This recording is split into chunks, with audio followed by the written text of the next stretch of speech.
Shalom, nous nous retrouvons pour notre mini dracha sur la paracha de la semaine. Ce Shabbat, nous lirons Parashat Ha'azinu. Et Ha'azinu est aussi appelé habituellement Shirat Ha'azinu, qu'on traduirait par le cantique de Ha'azinu. Car, premièrement, elle fut élaborée de manière poétique. Et de plus, fut transcrite dans le Sefer Torah sous forme de colonnes et non pas comme à l'habitude en paragraphes. Elle est la 4e Shira parmi les 10 exprimées depuis la création du monde jusqu'à la rédemption finale. La première fut récitée par Adam Arishon au Gan Eden. C'est le Mizmor Shir Leyom HaShabbat. La deuxième fut chantée sur les rives de la mer Rouge par Moshe et tout le peuple d'Israël. Nous parlons bien entendu de la Shirat Hayam, Az Yashir Moshe. La troisième Shira se trouve dans la Parashat Rukat, qui fut aussi chantée par le peuple, venant louer Hachem au sujet du puits de Myriam. La quatrième, c'est Shirat Ha'azinu, notre Parasha, dont Moshe l'enseigna le jour de sa mort, avant sa séparation avec le peuple d'Israël. La cinquième, c'est Yoshua qui la composa après que le soleil, par miracle, arrêta sa course en faveur de l'armée juive pendant la conquête à Givon, pendant le combat. La 10e Shira, c'est celle de Dvorah et Barak, qui la composèrent lorsque Dieu livra en leur pouvoir l'armée puissante de Sisra. La 7e, c'est Hana, pour la naissance de Shmuel le prophète. La 8e, par David Améler, qui la composa à la fin de sa vie pour remercier Hachem de l'avoir sauvé de ses ennemis. Et c'est la Haftara qui sera lue aussi ce Shabbat. La 9e, c'est le Shir HaShirim, le cantique des cantiques, rédigé par Shlomo Améler.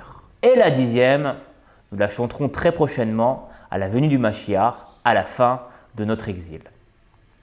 Toutefois, il semblerait que Ha'azinu soit fondamentalement différente des autres cantiques, qui eux expriment une louange, un remerciement à Hachem, exprimé avec joie et allégresse.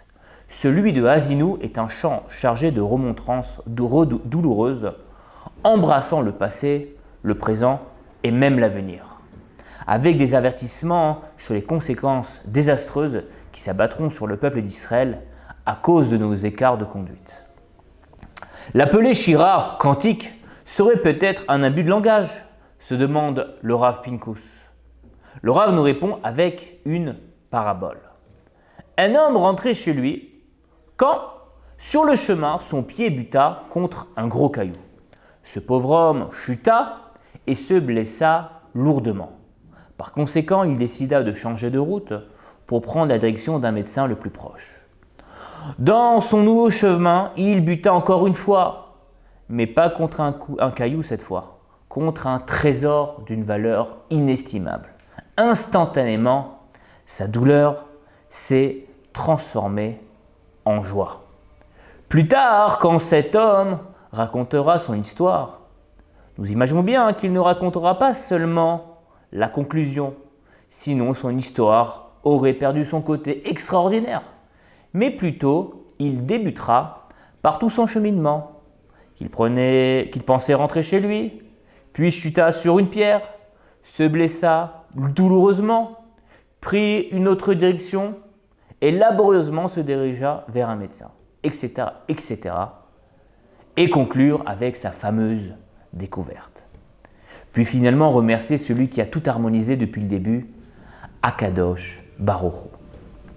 La Parashat Ha'azinu n'est pas seulement des remontrances adressées contre le peuple par Moshe. Le cantique Ha'azinu vient nous décrire la conduite d'Hachem à travers l'histoire pour le peuple d'Israël. Tout d'abord, par les bienfaits qu'il donnera si les enfants d'Israël suivent son alliance. Puis, décrire toute la période de richesse du peuple d'Israël, entraînant l'abandon des misvot et de l'alliance avec Hachem, qui débouchera inévitablement sur de terribles épreuves que subiront Am Israël. Cependant, le cantique conclut qu'Hachem nous vengera à la fin des temps pour tout le mal et les persécutions que nous ont fait subir les nations, pour enfin vivre dans le bonheur proche d'Akadosh Baruch Hu. Si nous nous concentrons seulement sur les remontrances et les épreuves infligées aux enfants d'Israël, il est en effet difficile de l'appeler cantique. Mais si nous regardons l'ensemble du tableau, du début jusqu'à la fin, nous comprenons la conduite d'Hachem, arrivant à sa finalité, son dévoilement universel avec un peuple élu, le peuple juif. Et ça vaut le coup de le chanter. Et peut-être le verset 4 du chapitre 32 vient illustrer nos propos, qu'Hachem orchestre à la perfection notre univers. Qui nous dit « Atzur tamim parolo ki chol derachav mishpat el emuna ve'en avel tzadik ve'yachar hu » Le rocher Tsur, parfaite est son œuvre, car toutes ses voies sont justice. Quelle de fidélité! Il n'y a pas d'iniquité, il est juste et droit. Ici, le mot Tsur est traduit par rocher. Et ce mot est exprimé plusieurs fois dans notre paracha au sujet, bien entendu, d'Akadosh Baruch Hu. Et il a la même racine que le mot Tsayar, on traduirait par un peintre, un créateur. Car un peintre se consacre plusieurs mois pour terminer enfin son chef-d'œuvre. Il commence par une esquisse, puis donne des coups de pinceau par-ci par-là. Et si un non-initié débarquerait en plein milieu de son travail, n'y comprendrait rien et ne verrait que des taches. Il en est de même pour Hachem. Le dessin qu'il fait de nous dure 6000 ans. Un homme arrivant en plein milieu du film ne pourrait s'empêcher de critiquer. Pourquoi celui-ci est riche et celui-ci est pauvre? Pourquoi cette période de souffrance et une autre d'abondance? Etc. etc.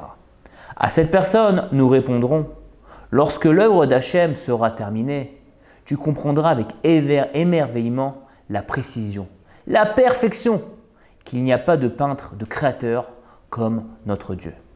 À la fin des temps, à la vue du spectacle, Az Yemale Sechok Pinu Ulshonenu Rina. Alors notre bouche s'emplira de chants joyeux et notre langue d'accents d'allégresse. Shabbat Shalom et Chag Sameach.